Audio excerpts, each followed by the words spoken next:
Hey everyone, after speaking about the biology and the communication system of orcas and sociology, of course, we're going to enter more about the world of sounds. We end up the last presentation speaking about the non-manipulative intelligence, and of course we have to understand more about this intelligence because it's a totally different kind of intelligence, because we don't have the same need, it's not the same intelligence.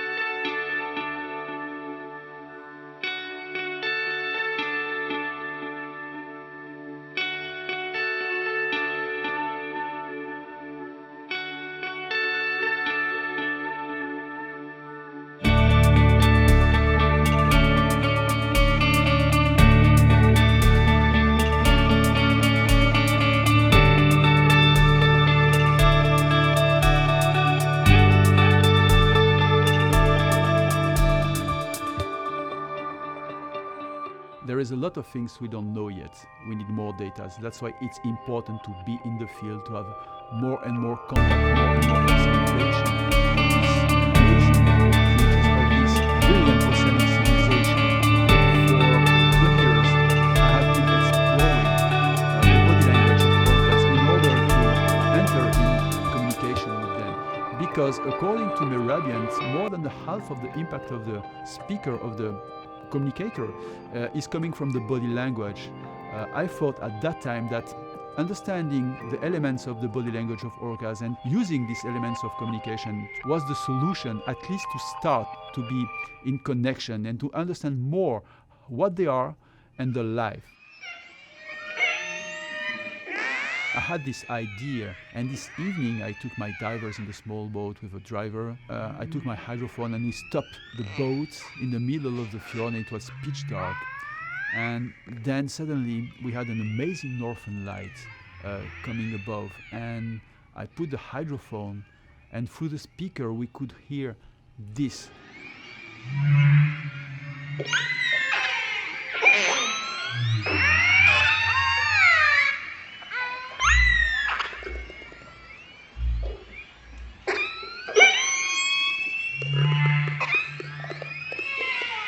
Still today, I can feel in my body the effect of the sound we could hear on that moment. Nobody could speak, of course. We were just blown away by the beauty of this sound. We were mesmerized.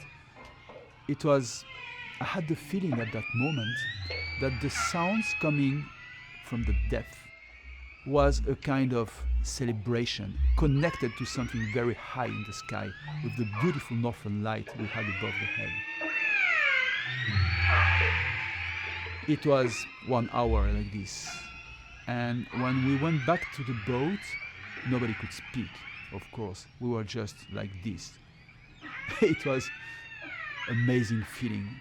On that day, I understood that I was wrong to keep my work only on the body language of the orcas. I understood that the sound was the key on that day.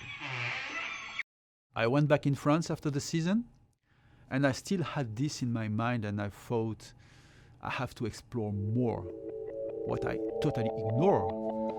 What is a sound? I have done what everybody would do in my place. I was in the internet and I was looking for what is a sound, and I found this. Sound is a wave. So what is a wave?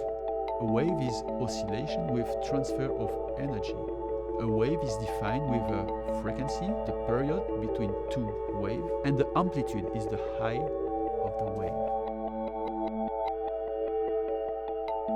There is a very special mechanical wave, which is called the stationary wave. Actually, it is the superposition of two waves in opposite condition.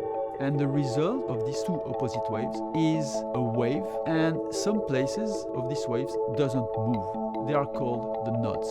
There is one stationary wave we know very well because the waves of our oceans, they are stationary waves. The wave of the ocean is not a mass of water moving at the surface. Actually, the mass of water is just going up and down because it is the resultant of two opposite waves. It is a stationary wave.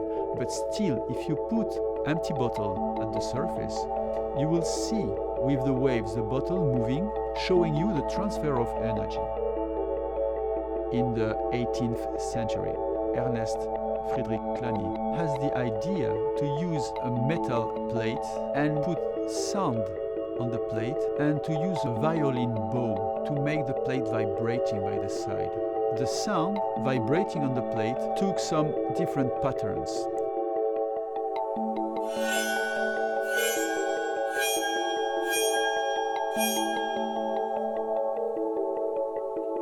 What was remarkable is that depending on the frequency he used for the sound, he could observe different patterns. And the pattern is specific of the frequency. We call that the Chladni dishes pattern.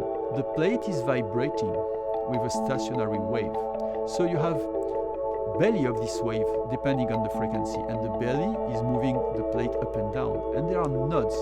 And in the nodes, there is no vibration. The plate doesn't move. So the sound at the surface, at the plate, will move from the belly and will accumulate to the nodes.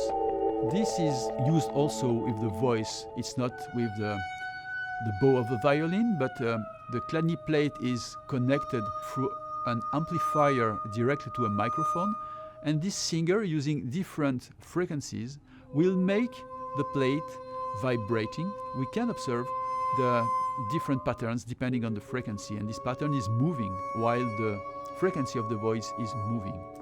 A second man living also in Switzerland in the 20th century, called Hans Jenny, was inspired by the work of Friedrich Chladni. What he could observe is that the sound has an effect on the matter. It can be liquid, semi-liquid or solid, and this effect is not chaotic at all. This is a perfectly ordered pattern.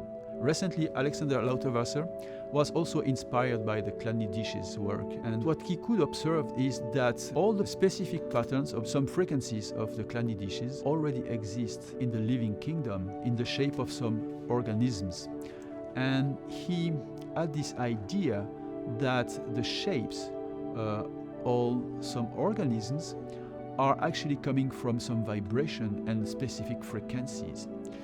He could correlate some Chladni dishes pattern with some frequency with, for example, a section of a grapefruit or Romanesco or a shell.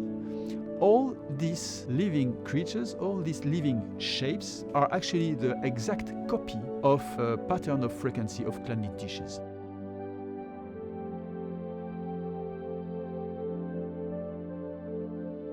In this video, called the Speaker Dish, this team explained how and why the sound has an effect on the matter. In the speaker dish experiment, we taped a petri dish to the speaker, filled it with vodka, and we vibrate the dish with various tones. So the speaker is moving up and down, and that's forming a wave from the edge of the dish towards the center. The camera is taking a picture at exactly the same time as the next wave is about to arrive.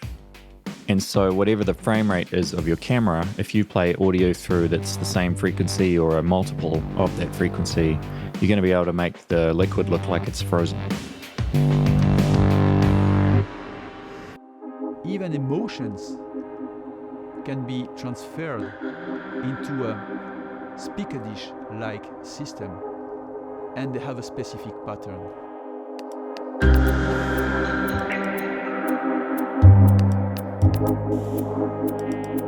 A new science has started recently, and this science is called Cymatics, the science of sound made visible. This tool, called the Cymascope, is to the Cymatics what the microscope is to the microscopy. They push the experience in a pool. They have trained this dolphin to echolocate in the divers immersed in the pool, and they have recorded with a hydrophone the sound of this dolphin. And what they could observe when they put this sound in the Cymascope is this, and this is totally amazing. You can recognize the shape of the diver in the cymaglyph. And this is how the orcas and the dolphins, they use the sound to see underwater. Scientists has proved that the dolphins, they had these echolocation systems very early in evolution. They found fossils of dolphins 26 millions of years old, and they already had at that time the echolocation system inside the brain. After all this research, personal research, I understood one thing: the sound has an effect on the matter. This is what I kept. And this video reminds me something. This small wave in front of the head of the orcas when the orcas is at the surface, it has to be something making this shape. And in this one, it's even more obvious. It's not possible to have this shape just by moving the head of orcas underwater. They had to use something. They had to use the sound to create this. Exactly like in the video on the Cymatics, the water is moving in a really strange way. This is what they are using actually, and they are creating these small waves. For this one, for instance. And yes, the orcas, because we are speaking about orcas, they are capable and they know how to use the sound, and they know to choose the frequencies, the specific frequencies, to create this pattern in the water. After all this research, I had this idea that everything is different in the water. The water is the essence of life. And the image is how we perceive the life, the image by light. But the image is not only light, it's also created by a sound. But the sound is not only a way to see, it's also the creative impulse, such as Alexander Lauterwasser suggests in his theory of the effect of the sound and the resonance on the morphogenesis. Nikola Tesla said that if you want to find the secret of the universe, you have to think in terms of energy, frequency, and vibration. That makes me think that if we want to find the secrets of the universe, we have to understand the language of orcas, of whales and dolphins, because they already think in terms of vibration, energy, and frequency, and since a long time ago. All your experience, all your footage, all your pictures of interaction are helpful. You can contribute and become contributors of our Facebook page called USEA Orcs Sans Frontières. You can ask for being a USEA ambassador, and it's going to be a great honor for us to include you in our staff of ambassadors. If you organize some events, seminars, workshops, works about the orca behavior, or also the how to come close with orcas, we're going to be really happy to take part of it, or any other suggestion you may have. Thank you for your attention, everyone. I hope you enjoyed this video. See you in the next one, which will be a total surprise. Bye bye.